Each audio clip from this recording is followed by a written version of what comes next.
آج کی جو ہماری اسٹوری ہے وہ اس کا ٹاپک جو ہے نا وہ دیوجانسن کلبی ہے.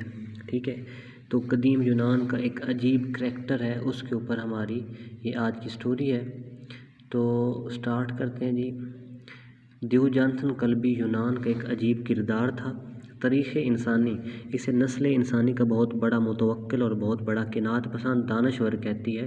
وہ دل و دماغ سے روشن شخص تھا. اس کے پاس ایک کتا تھا. یہ کتا اس کا ساتھی بھی تھا اور راہبر و رہنما بھی. اس کتے کی نسبت سے لوگ اسے کلبی کہتے تھے.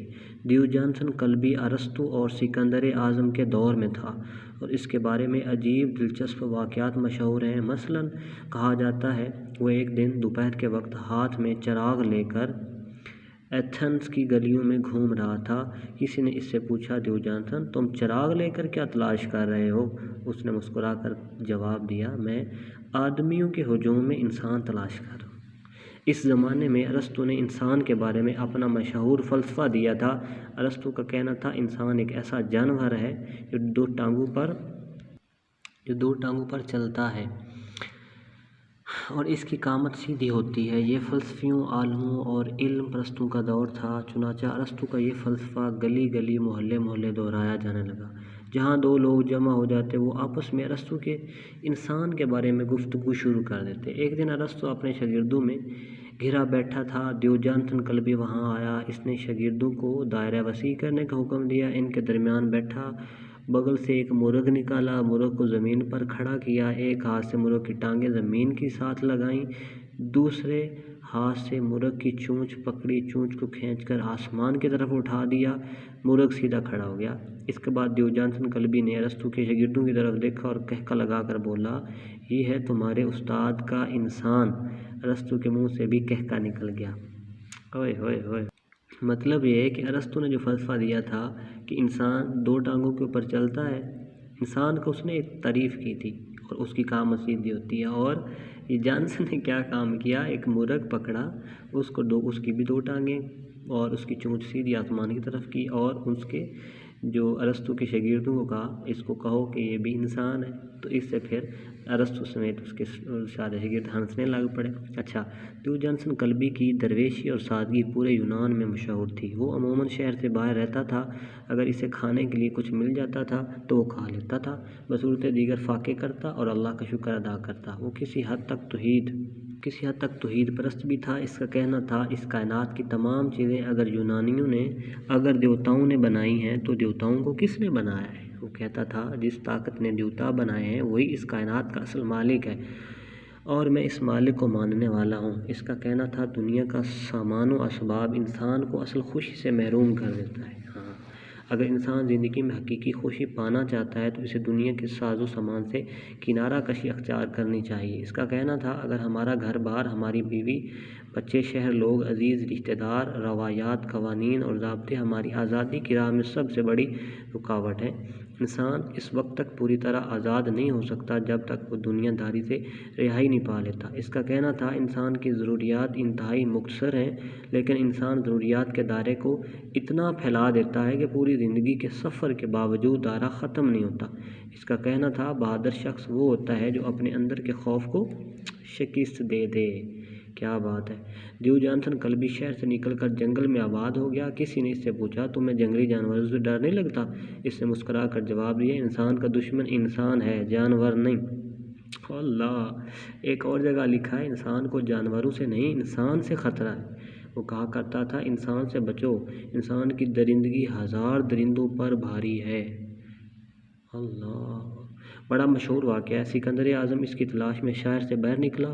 دیوجانسن کلبی ایک بیابان میں بیٹھا دھوپ تاپ رہا تھا. سکندر حاضر ہوا. نہایت عاجزی و انکساری سے عرض کیا، یا استاد میں آپ کی خدمت کرنا چاہتا ہوں. دیوجانسن نے مسکرا کر جواب دیا، خواہشوں کا غلام بادشاہ ایک آزاد شخص کی کیا خدمت کر سکتا ہے؟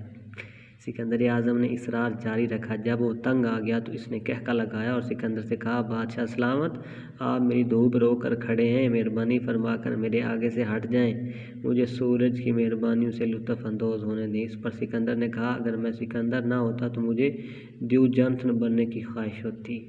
اللہ.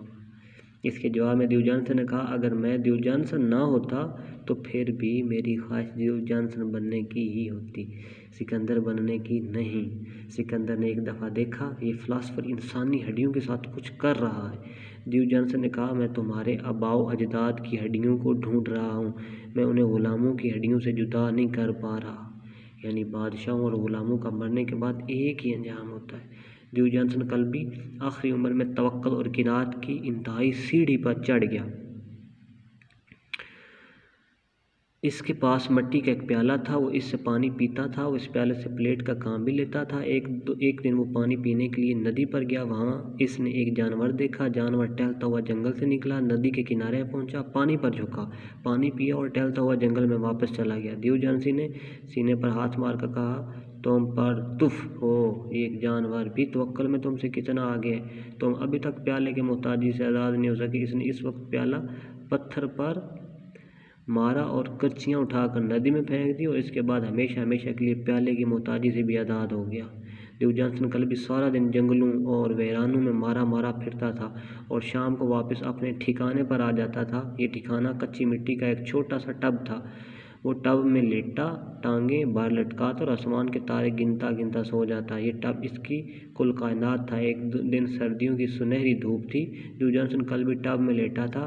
ایتھنز کا ایک بروکارا اس کے پاس آیا اور اس سے آ کر خوشخبری سنائی، مبارک ہو، سکندر اعظم پوری دنیا فتح کر کے واپس ایتھنز آ رہا ہے۔ دیو جانسن کلبی نے کہہ کر لگایا اور اس کے بعد وہ تاریخی فقرہ کہا جو آنے والے زمانوں میں دیو جانسن کی پہچان بن گیا، جس نے آج 5000 برس بعد بھی دیو جانسن کلبی کو زندہ رکھا ہے۔ اس نے کہا اگر انسان قناعت پسند ہو تو وہ مٹی کے اس ٹب میں بھی خوش رہ سکتا ہے، لیکن اگر وہ حریص ہو جائے تو یہ پوری کائنات بھی اس کے لیے چھوٹی ہو جاتی ہے۔ اللہ اکبر۔ دیو جانسن کو انگریزی میں ڈیگنوس کہتے ہیں۔ یہ قبل از مسیح میں موجود ترکی کے علاقے سیونم میں پیدا ہوا۔ اس کا انتقال اس میں ہوا، اس تک اسی نبی کی شریعت اور پیغام نہیں پہنچا تھا، وگرنہ یہ یقیناً ایک خدا اور رسول کو ماننے والا ہوتا۔ اس کے کردار میں ہمارے صوفیہ کرام کے توکل کی جھلک نظر آتی تھی۔ اس نے سماجی اقدار اور اپنے وقت کے اداروں کو تنقید کا نشانہ بنایا جن کو وہ سمجھتا تھا کہ وہ کرپٹ ہیں۔ اس کا کہنا تھا کہ سادہ اور فطرت کے قریب زندگی سے ہی ہم کرپٹ تہذیب سے بچ سکتے ہیں۔